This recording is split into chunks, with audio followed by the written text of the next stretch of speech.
নমস্কার, আমি মৌসুমী চ্যাটার্জি। আগামীকাল নতুন বছরের প্রথম দিন। আগামীকাল ১৪৩২ বঙ্গাব্দের প্রথম দিন, পয়লা বৈশাখ। আমার সমস্ত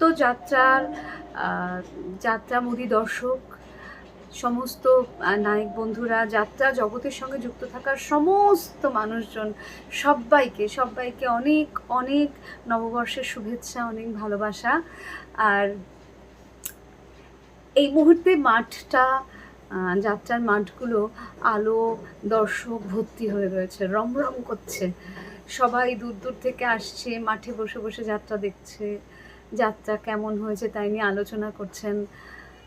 আর আমি একটা বছর ধরে, অনেকগুলো মাস ধরে অপেক্ষা করে আছি বাড়ির মধ্যে। প্রহর গুনছি কবে আবার আপনাদের সঙ্গে দেখা করার সুযোগ বলবো না, কবে আপনাদের সঙ্গে দেখা করার রাস্তাটায় আবার আমি হাঁটা শুরু করব। আর সেই রাস্তাটায় হাঁটার শুরু বোধহয় আগামীকাল থেকে হবে। তাই জন্যে আমি ভীষণ উত্তেজিত। আপনারাও সকলে আমাকে অনেকটা শুভেচ্ছা জানান।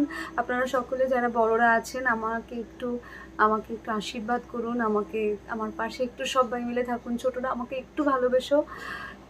আমার একটা বছর গ্যাপের পর আমি সামনের বছরটা আবার আপনাদের সঙ্গে দেখা করার জন্য মঞ্চের উল্টো দিকে আপনাদেরকে দেখার জন্য উদগ্রীব হয়ে রয়েছি, অপেক্ষা করে আছে হলুদ আলোগুলোর নিচে যাওয়ার জন্য। আপনাদের সকলকে নতুন বছরের অনেক অনেক শুভেচ্ছা। আপনারা সবাই খুব ভালো থাকবেন। নতুন বছর শুভ হোক। আগাম শুভ নববর্ষ।